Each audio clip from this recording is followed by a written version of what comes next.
네, 함께 보실 하나님 말씀 누가복음 19장 1절에서 10절까지 말씀입니다. 누가복음 19장 왜 이럴까요? 네, 누가복음 19장 1절에서 10절까지 말씀 우리 함께 교독하여서 읽도록 하겠습니다. 네, 제가 먼저 1절 읽을게요. 예수께서 여리고로 들어가 지나가시더라. 장이요 또한 부자라. 그가 예수께서 어떠한 사람인가 하여 보고자 하되 키가 작고 사람이 많아 할 수 없어 앞으로 달려가서 보기를 나무에 올라가니 이는 예수께서 그리로 지나가시게 되미로라. 예수께서 그곳에 이르사 쳐다보시고 이르시되 삭개오야 속히 내려오라 내가 오늘 내 집에 유하여야 하겠다 하시니 급히 내려와 즐거워하며 영접하거늘 무사람이 보고 수군거려 이르되 저가 죄인의 집에 유하로 들어갔도다 하더라.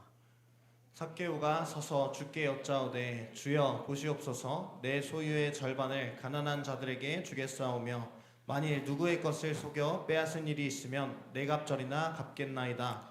예수께서 이르시되 오늘 구원이 이 집에 이르렀으니 이 사람도 아브라함의 자손이로다.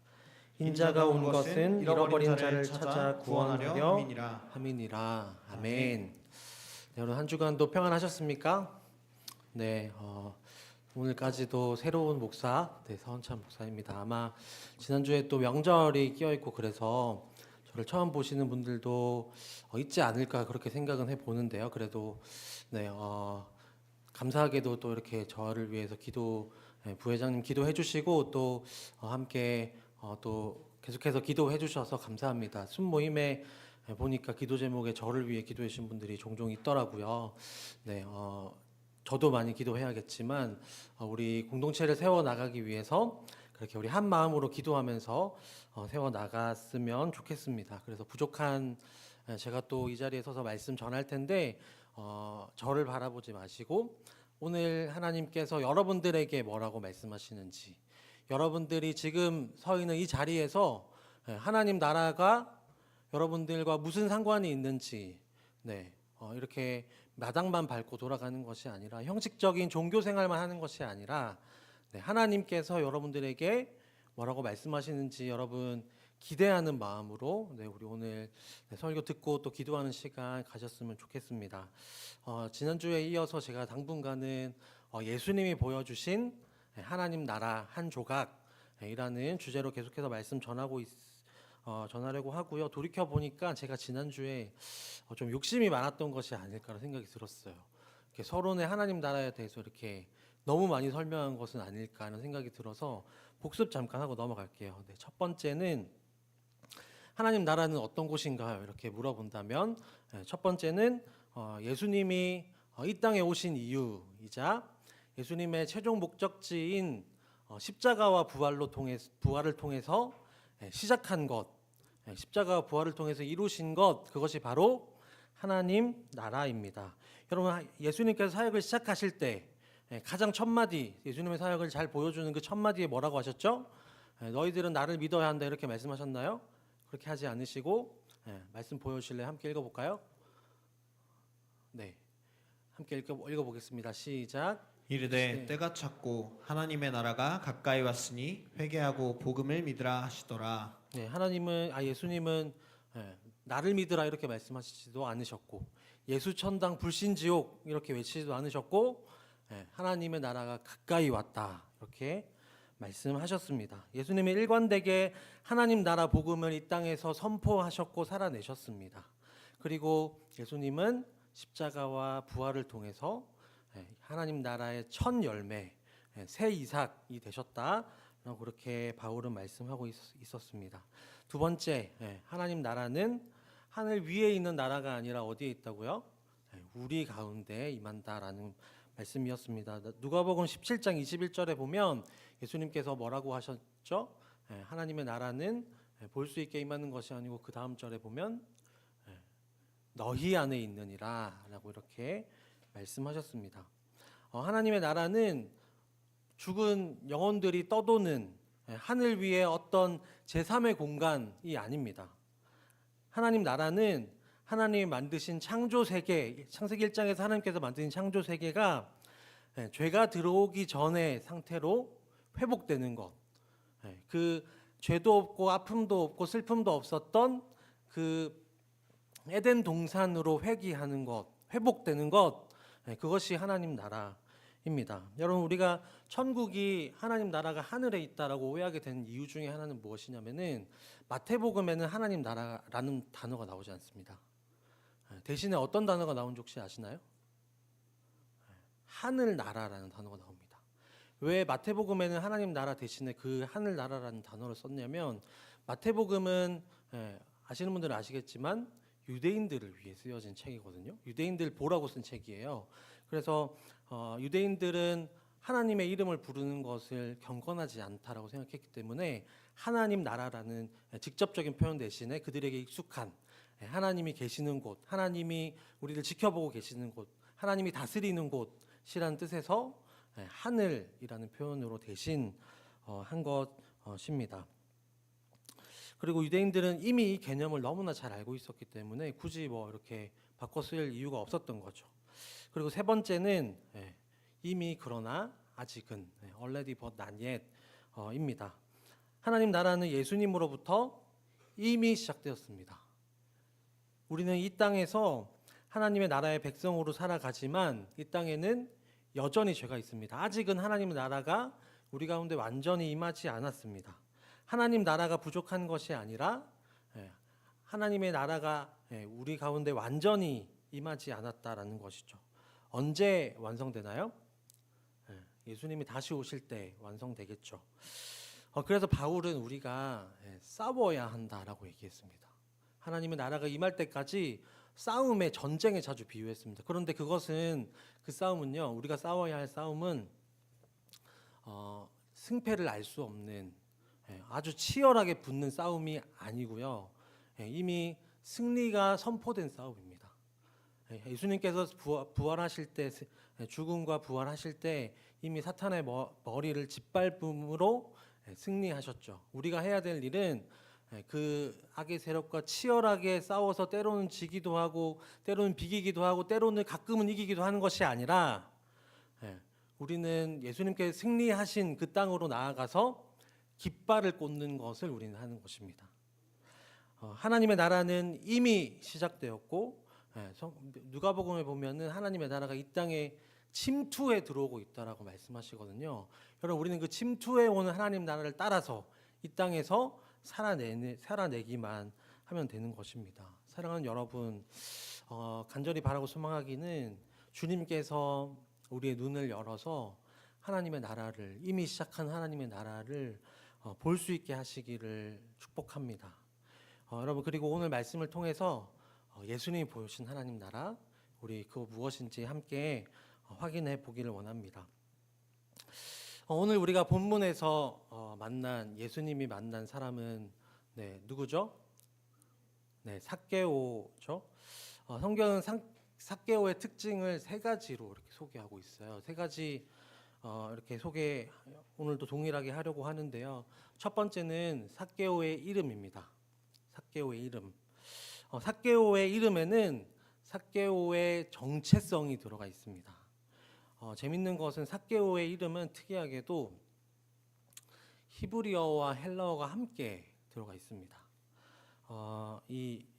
그냥 우리가 삭개오라고 발음하면은 잘 모르는데 영어 성경 혹은 이제 원어 성경을 보면은 그대로 읽으면은 제가 이렇게 영어를 잘하진 못하지만 그냥 이렇게 발음만 들어주세요. 아니 그러니까 말만 들어주세요. 뭐라고 아까 누가 얘기하셨어요? 맞아요. 자케이오스 이렇게 읽어요. 이 단어는 히브리어 자카이라는 단어와 헬라어의 남자 명사어미인 오스를 붙여서 자카이 한 사람이라는 뜻이거든요. 순결한 사람, 완전한 사람이라는 뜻인데 삭개오는 이스라엘 사람이거든요. 그런데 헬라식, 로마식의 이름을 가지고 있다라는 것을 의미합니다. 여러분 원래 태어날 때 삭개오는 아버지가 주신 히브리식 이름을 가지고 있었을 텐데 아마도 삭개오가 스스로 바꾸지 않았을까?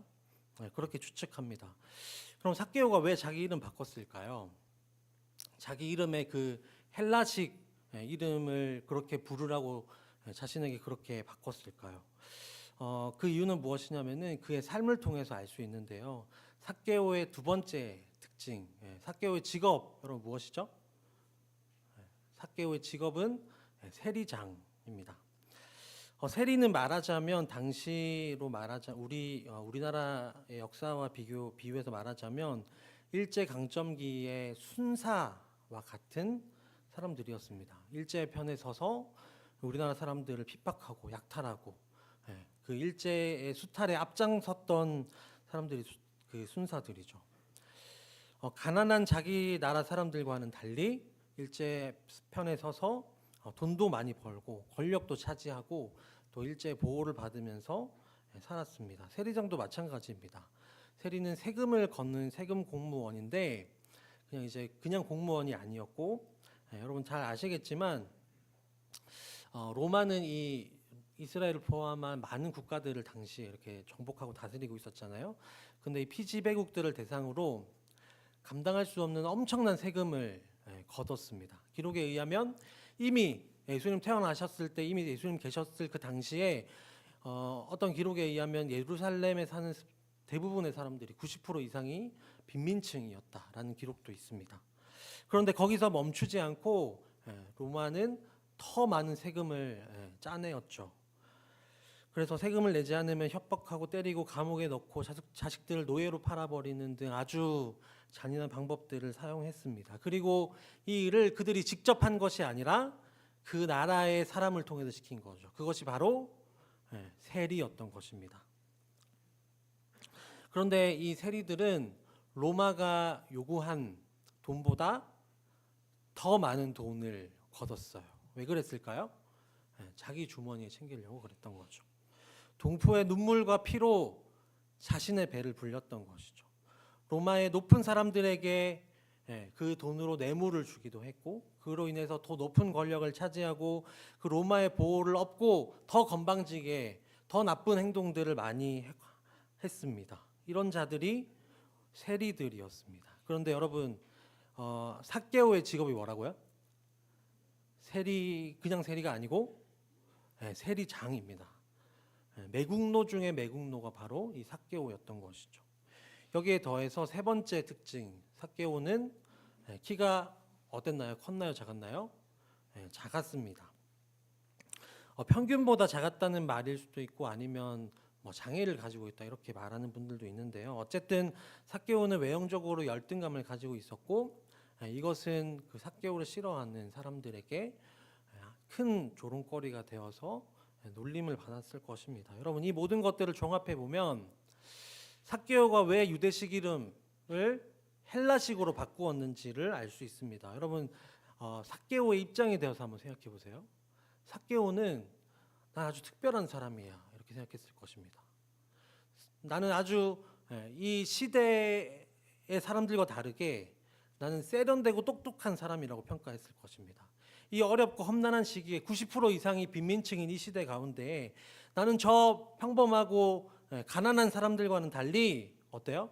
돈도 많이 모으고 좋은 집도 가지고 있고 잘 나가는 세리장도 되고 로마의 유력한 관리들이 내 뒷배가 되어주고 있다고 그렇게 생각했을 것입니다. 그래서 나는 유대인이 아니야. 나는 사람들이 나를 그렇게 싫어하고 저 명청한 유대인들과 같이 되고 싶지 않아서 내 이름을 헬라식으로 바꾼 것이죠. 그걸 자랑하는 마음으로 나는 이제 유대인이 아니라 로마인이다 이런 의미에서 그렇게 이름을 바꿨을 것입니다. 그럼 삭개오의 처지가 좀 이해가 가시나요? 저는 이 삭개오의 이름을 보면 도깨비라는 드라마의 그 유인나 배우가 생각이 납니다. 혹시 보셨나요, 여러분? 도깨비를 우리 20살 친구들 어디 있어요? 손 한번 들어보세요. 20살 친구들. 도깨비 보셨어요? 도깨비 드라마 봤어요? 네, 안 봤나요? 거기에 보면은 그 유인나가 나오는데 유인나가 그 저승사자인 그 이동욱을 만나서 그 거울 이렇게 사면서 얘기하잖아요. 기억나시나요? 예, 저만 알고 있는 거 아니죠? 예, 그 거울 이렇게 사면서 이동욱이 자기 소개 이렇게 머리 이렇게 확 넘기면서 자기 소개하잖아요. 그때 자기 이름 뭐라고 그런지 기억나세요? 예, 내 이름은 써니예요 그러잖아요. 그런데 여러분 그 유인나의 실제 이름은 뭐였죠? 예, 그런 세련된 이름이 아니고 김선이라는 아주 전통적인 이름을 가지고 있었거든요.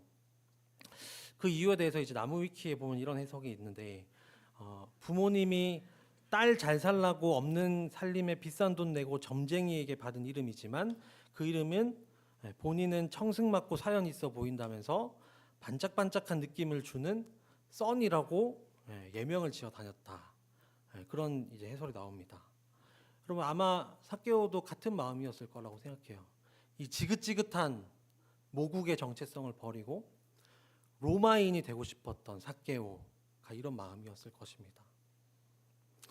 여러분 그런데 이 삭개오가 자기 이름을 로마식으로 바꿨다고 해서 그 나는 이제 유대인이 아니야라고 선포했다고 해서 로마인이 될 수 있었을까요? 결정적으로 그 자기가 따르고 좋아했던 그 로마인들도 삭개오를 로마인이라고 생각했을까요? 그럴 리가 없죠. 로마인들에게 삭개오는 어떤 존재였을까요? 그냥 말 잘 듣는 그 민족의 개 같은 그런 존재였을 것입니다. 삭개오가 로마에 충성한다고 해서 잘 나가는 몇 사람들을 안다고 해서 로마인이 될 수는 없습니다. 삭개오는 그 결과 어떻게 되었나요? 로마인 당연히 아니거니와 유대인도 아닌 세상에 존재하지 않는 아주 괴물이 되어버린 거죠. 많은 재물이 있고 화려한 집에 살고 그는 모든 것을 다 가지고 있었지만 그의 주변에는 아무도 없었습니다. 아무것도 가지지 못한 자와 똑같았습니다. 그를 친구로 동료로 동포로 생각하는 사람은 로마에도 없었고 유대에도 존재하지 않았습니다. 여러분 삭개오가 그걸 몰랐을까요? 알고 있었을 것입니다. 삭개오는 그래서 어떤 인생이냐면 외롭고 불쌍한 인생입니다. 그런 이 삭개오에게 예수님이 자기가 살고 있는 동네에 오신다라는 이 여리고에 오신다라는 소식이 들려왔습니다. 우리 3절과 4절 말씀을 함께 읽어보도록 하겠습니다. 시작. 그가 예수께서 어떠한 사람인가 하여 보고자 하되 키가 작고 사람이 많아 할 수 없어 앞으로 달려가서 보기 위하여 돌 무화과 나무에 올라가니 이는 예수께서 그리로 지나가시게 되밀어라. 아멘. 네, 삭개오는 예수님이 어떤 사람인지 궁금해졌고 키가 작았던 삭개오는 어떤 예수님을 보기 위해 어떤 방법을 선택합니까? 나무 위로 올라가서 예수님을 보고자 합니다. 그런데 삭개오에게 이상한 일이 일어납니다. 5절 말씀인데요. 제가 읽어드릴게요. 예수께서 그곳에 이르사 쳐다보시고 이르시되 삭개오야 속히 내려오라 내가 오늘 내 집에 유하여야 하겠다 하시니 여러분 예수님이 나타나셔서 곧장 삭개오를 찾아가십니다. 그리고 내가 오늘 밤 너와 함께 하겠다라고 말씀하십니다. 여러분 예수님이 여리고에 들어가셔서 그냥 이렇게 한 명 골라 잡아서 신방하신 것일까요? 여러분 5절 말씀 우리 다시 한번 띄워주시면요. 거기 자세히 한번 보세요. 예수께서 그곳에 여리고에 이르사 삭개오가 있는 곳에 가서 가셨어요. 이르사 그리고 쳐다보시고 이르시되 삭개오야 이렇게 말씀하셨어요. 여러분 4절에서 삭개오는 예수님을 보기 위해서 스스로 나무 위에 올라갔죠. 삭개오가 예수님을 찾았습니다. 그런데 예수님도 삭개오를 쳐다보십니다. 삭개오를 찾아오신 거죠. 삭개오는 예수님을 찾기 위해서 나무 위에 올라가야 했지만 예수님은 어떻게 하셨어요? 이제 내리셔도 돼요. 예수님은 삭개오를 단번에 찾아내셨습니다. 마치 예수님은 처음부터 삭개오를 만나는 것이 목적인 것처럼 그를 향해 걸어오시고 그를 쳐다보시고 그의 이름을 부르십니다. 삭개오가 언제 이제 뒤에 보면 삭개오가 회개하잖아요. 여러분 삭개오가 언제 변화되었을까? 언제 회개했을까 생각해 보면 저는 바로 이때라고 생각합니다. 예수님이 삭개오를 찾아오셔서 그를 쳐다보셨을 때, 삭개오와 예수님의 눈이 마주친 바로 그 순간 변화가 시작되었다라고 그렇게 생각합니다. 여러분 제가 지난주에는 예수님의 손에 대해서 말씀드렸는데 오늘은 예수님의 시선에 대해서 한번 묵상해 보기 원합니다. 우리가 잘 아는 오래된 찬양 중에 이런 가사의 고백이 있죠. 하나님 사랑의 눈으로 너를 어느 때나 바라보시고 예수님께서 우리를 바라보신다. 쉬지도 않고 졸지도 않고 자지도 않고 바라보신다. 그런 고백이 시편에 있는데요. 여러분 이 고백은 하나님이 우리를 이렇게 감시하신다라는 뜻이 아닙니다. 우리가 죄를 짓나 안 짓나, 엉뚱한 짓 하나 안 하나 확인하기 위해서 보고 계신다는 말씀이 아닙니다. 오히려 그 반대죠. 우리 시편 139편의 말씀 중에 일부를 제가 가져왔는데 우리 조금 깁니다. 우리 다 함께 한번 읽어보도록 하겠습니다. 시작. 내가 주의 영을 떠나 어디로 가며 주의 앞에서 어디로 피하리이까? 내가 하늘에 올라갈지라도 거기 계시며 스올에 내 자리를 거기 계시니이다. 내가 새벽 날개를 치며 바다 끝에 가서 거주할지라도 거기서도 주의 손이 나를 인도하시며 주의 오른손이 나를 붙드시리이다. 아멘.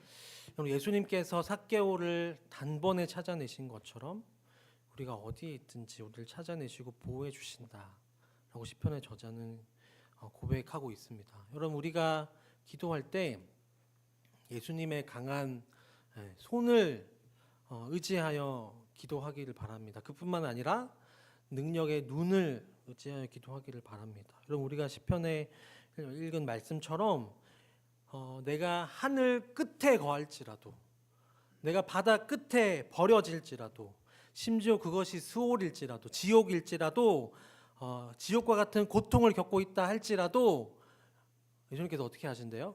하나님께서 나를 찾아내신다라고 말씀하십니다.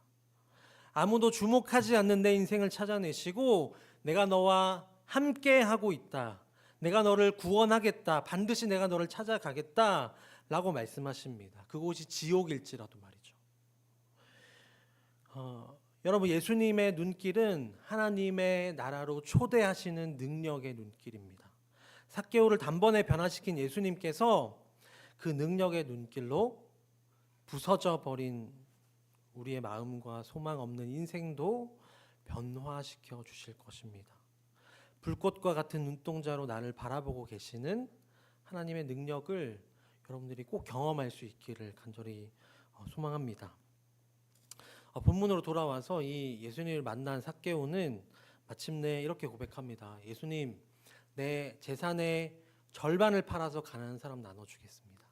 그리고 내가 누구에게 속이거나 빼앗은 것이 있다면, 억지로 빼앗은 것이 있다면 4배나 갚겠습니다 라고 고백합니다. 그러자 예수님은 이 삭개오의 고백을 듣고 이렇게 말씀하시는데요. 우리 9절 말씀 한번 다 같이 읽어보도록 할게요. 시작. 예수께서 네, 오늘 구원이 이 집에 이르렀으니 이 사람도 아브라함의 자손이미로다. 아멘. 여러분 예수님께서는 삭개오가 구원받았다, 이제 하나님의 자녀가 되었다라는 말을 오늘 이런 표현을 사용하십니다. 아브라함의 자손이 되었다 라고 이렇게 말씀하십니다. 여러분 아브라함은 우리나라로 치면 단군 할아버지라는 뜻이죠. 여러분 예수님이 굳이 이 표현을 사용하신 이유를 짐작할 수 있을까요? 삭개오는 이름을 바꿀 정도로 자신이 유대인임을 거절해 왔습니다. 그런데 예수님께서는 삭개오를 유대인의 조상인 아브라함의 자손으로 부르십니다. 그가 조상 때부터 섬기던 하나님의 백성이라는 사실을 기억하게 만드십니다. 삭개오에게 필요한 진짜 정체성을 그에게 심어주신 것이죠. 여러분 우리가 하나님을 믿고 구원받는다는 것은, 하나님 나라 백성이 된다는 것은 이전과는 전혀 다른 새로운 정체성이 부여되는 것이 아닙니다. 혹시 여러분 중에 그런 두려움을 가지고 있는 분이 계실지 모르겠는데요. 누군가는 이것을 은혜 공포증 이렇게 표현하던데, 혹시 내가 기도 열심히 해서 은혜 많이 받고 하나님 깊게 만나고 그러면은 나중에 하나님이 나를 목사로 부르시면 어떡하지? 저기 아프리카 오지 선교사로 부르시면 어떡하지? 그런 두려움을 가지고 계신 분 혹시 있으신가요? 하나님을 만나면 하나님이 나를 고생시키실까 봐, 헌금도 많이 해야 되고 맨날 교회 나와서 봉사해야 되고 그렇게 힘들게 살까 봐 하나님, 저 하나님 안 만날래요. 혹은 하나님 나 요만큼만 만나주세요. 이렇게 생각하는 분들 있으신가요? 혹시 그런 분들 있다면 저를 찾아오세요. 제가 목사가 되는 것이 얼마나 힘들고 어려운지 가르쳐 드릴게요. 목사가 되는 것이 그렇게 만만하지 않다는 것을 제가 여러분, 우리 윤진자매 지금 신대원에서 열심히 느끼고 있죠. 지금 동계 어학 강좌하고 있는데 정말 저도 다시는 생각하고 싶지 않습니다. 여러분, 하나님 만난다고 해서 아무나 목사로 선교사로 부르지 않으십니다. 안심하시길 바랍니다. 에베소서에 보면 어떤 사람은 사도로, 어떤 사람은 선지자로, 어떤 사람은 목사로, 교사로 각자의 부르심이 다 있다라고 말씀하십니다. 우리는 각자의 부르심에 따라 내가 지금 서 있는 이곳에서 하나님의 말씀을 따라 순종하는 것이지, 하나님 제일 뜨겁게 만난 사람이 목사가 되고 좀 밑에는 우리 부장 집사님 되고 그런 거 아니라는 것이죠. 목사인 저보다 더 귀하게 사용하시는 우리 집사님, 장로님, 권사님들 저는 너무나 많이 봤습니다. 여러분, 하나님 나라는 그런 곳입니다.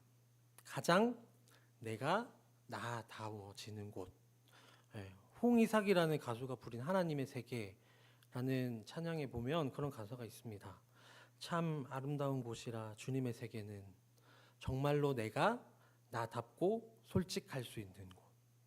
이것은 바로 주님의 세계라라는 가사가 있는데요.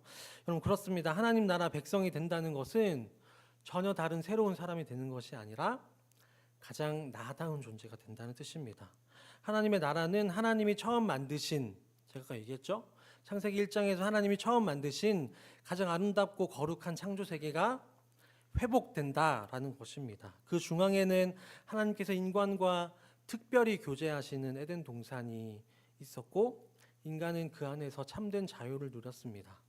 또한 우리는 그 하나님 나라에서 하나님 나라의 일꾼으로 부르심을 받습니다. 여러분, 우리는 이 세상의 노예가 아니라 거룩하고 가치 있는 하나님 나라의 일꾼으로 하나님 나라를 가꾸고 확장하는 일을 하게 될 것입니다. 여러분, 그래서 하나님 나라 백성으로 우리가 이 땅에 살아가기 위해서 우리가 반드시 회복해야 할, 돌아가야 할 정체성, 그것은 우리가 하나님의 자녀다라는 정체성입니다. 우리가 무슨 일을 하든 어떤 모습이든 상관없이 우리가 가장 먼저, 가장 우선적으로 회복해야 할 정체성은 하나님의 자녀라는 사실입니다. 여러분, 세상은 우리를 착각하게 만듭니다. 나다운 게 뭔지라고 물었을 때 마치 삭개오처럼 내가 꿈꾸고 간절히 바라는 삶을 성취하는 것이 나다운 삶이라고 속입니다. 여러분, 많은 사람들이 경제적 자유를 꿈꿉니다. 그렇죠?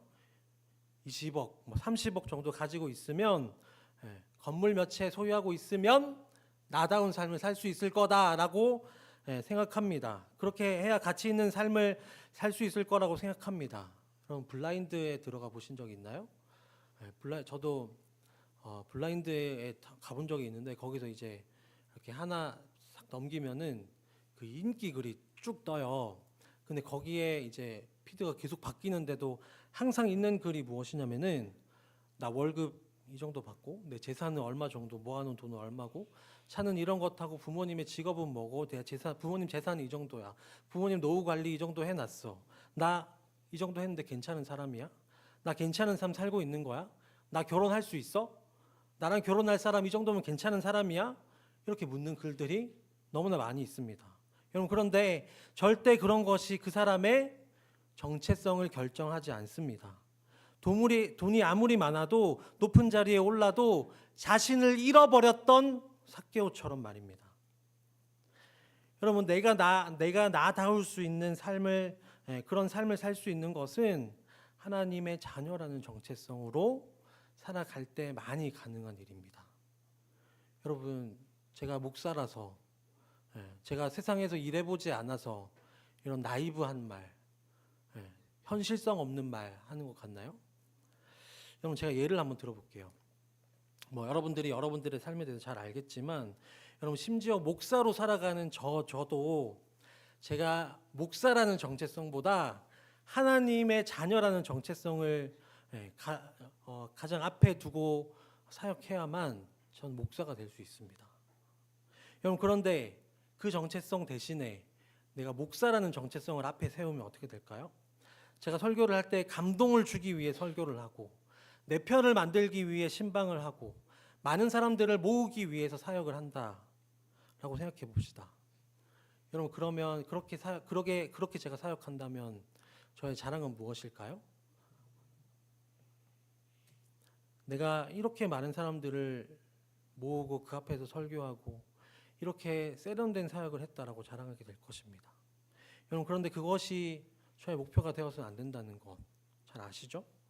제가 탈진하지 않기 위해서 더 많은 영혼을 품고 사랑하기 위해서 죽은 영혼을 살리기 위해 해야 할 일은 매일매일 하나님 앞에 나아가서 내가 하나님의 자녀라는 것을 확인하는 것입니다.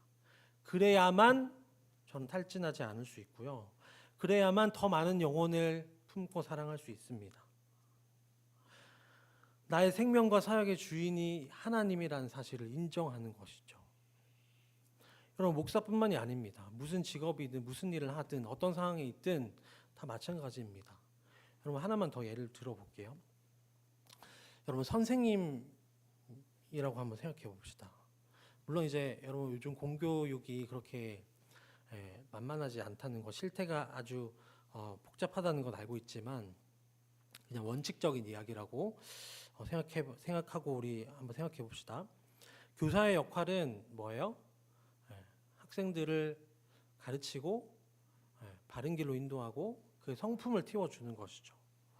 여러분 그런데 교사라는 정체성을 앞에 두고 나는 교사로서 계속 존재하고 싶어 정년까지 그저 버티는 것이 목표라면 여러분 교사는 어떻게 해야 될까요? 인스타에 보니까 뭐 그런 이야기 있더라고요. 담임은 웬만하면 피해라. 학생들이 잘못했을 때 좋게 넘어가라. 어렵고 도움이 필요한 아이들은 그냥 이제 적당히 이렇게 모른 척하고 시험만 잘 칠 수 있도록 잘 가르치면 된다. 라고 되어 있더라고요. 여러분 그런데 이것이 진정한 교사일까요? 진정한 교사가 되기 위해서 하나님의 자녀라는 정체성을 가장 우선시하는 교사라면 어떻게 그 교사가 행동할까요? 시험보다 더 중요한 것이 있다는 것을 알지 않을까요? 때론 아이들이 사고를 쳐도 더 좋은 사람이 될 수 있도록 지도하지 않을까요? 여러분 만약에 그렇다면 지금처럼 공교육이 무시받는 일은 없었을지도 모르겠습니다. 여러분 제가 아는 척했다면 죄송합니다만 제가 하고 싶은 말은 여러분들이 무슨 일을 하든 하나님 나라의 백성이라는 정체성, 하나님 나라 백성이라는 정체성, 하나님의 자녀라는 정체성이 여러분들의 가장 첫 번째 정체성이 되어야 한다는 것입니다. 더 나은 실력을 가지고 더 높은 실적을 쌓고 더 열심히 노력해서 잘해야 사랑받을 자격이 있다고 말하는 세상에서 내가 하나님의 자녀가 아니라면 그 사람은 반드시 탈진하고 넘어질 것입니다. 끊임없이 누군가와 자신을 비교하게 될 것이고 나보다 더 나은 사람들을 발견할 때 나는 실망하게 될 것이고 영혼까지 끌어모아 내 앞에 있는 사람과 또 경쟁해야 할 것입니다. 그럼에도 끊임없이 노력해야만 나는 더 괜찮은 사람이고 더 나은 퍼포먼스를 내야만 답이고 그래야만 승자가 된다라고 끊임없이 채찍질할 것입니다. 그 결과 나라는 존재는 사라지고 나에게는 아무런 존중도 인정도 사랑도 없습니다. 허울만 남은 인생이죠. 그리고 그것이 삭개오의 삶이었습니다. 그러나 여러분 우리가 하나님 앞에 섰을 때 우리가 하나님의 자녀일 때 여러분 하나님 우리에게 어떻게 대해 주십니까? 아무 조건 없이 사랑받는 하나님의 자녀가 됩니다.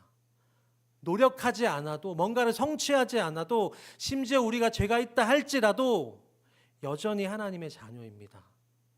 마치 탕자의 비유에서 그 탕자가 죄를 지은 상태로 아버지의 집에 찾아왔을 때 아버지는 어떻게 하셨죠?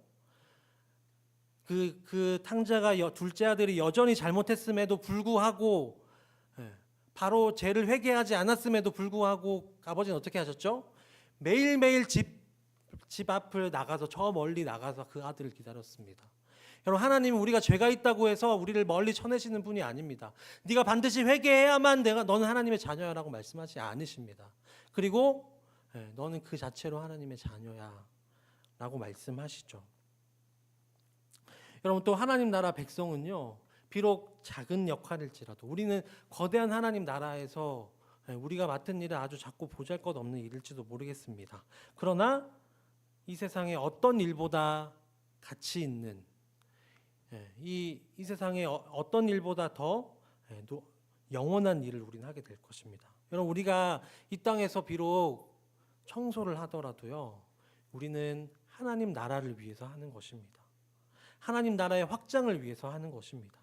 뭔가 특별한 일을 해서 가치 있는 것이 아닙니다. 하나님 나라의 백성은 뭔가 특별한 일을, 새로운 일을 하는 것이 아닙니다. 지금 내가 있는 곳에서 내가 그 일을 어떻게 규정하고 어떤 마음으로 어떤 모습으로 하는가가 우리의 정체성을 말하고 있는 것이죠. 바울은 우리의 정체성을 이렇게 소개합니다. 이 말씀만 읽고 마칠 텐데요. 우리는 속이는 자 같으나 참되고 무명한 자 같으나 유명한 자요. 죽은 자 같으나 보라 우리가 살아 있고, 징계를 받는 자 같으나 죽임을 당하지 아니하고, 근심하는 자 같으나 항상 기뻐하고, 가난한 자 같으나 많은 사람을 부요하게 하고, 아무것도 없는 자 같으나 모든 것을 가진 자로다 라고 바울이 이렇게 말씀합니다. 우리 사랑하는 예우림 교회 청년 여러분, 어떻게 사시겠습니까? 삭개오처럼 자신을 끊임없이 채찍질하나 아무것도 가지지 못한 자로 사시겠습니까? 아니면 우리를 조건 없이 존귀하게 자녀 삼으시는 하나님 나라 백성으로, 하나님의 자녀로 살겠습니까? 무엇이 가장 나다운 삶입니까? 여러분 우리 주님의 넓은 품 안에, 우리 하나님의 크고 따뜻한 날개 아래 거하는 우리 하나님의 자녀가 되는 우리 모두가 되기를 예수님의 이름으로 간절히 축복합니다. 또 예배를 마치겠습니다. 지금은 나를 가장 나답게 또 새 언약의 일꾼으로 부르시는 주 예수 그리스도의 크고 넓은 은혜와 하나님 아버지의 지극하신 사랑하심과 성령님의 영원한 교통하심이 이곳에 모인 모든 자들과 함께 영원히 있을지어다. 아멘.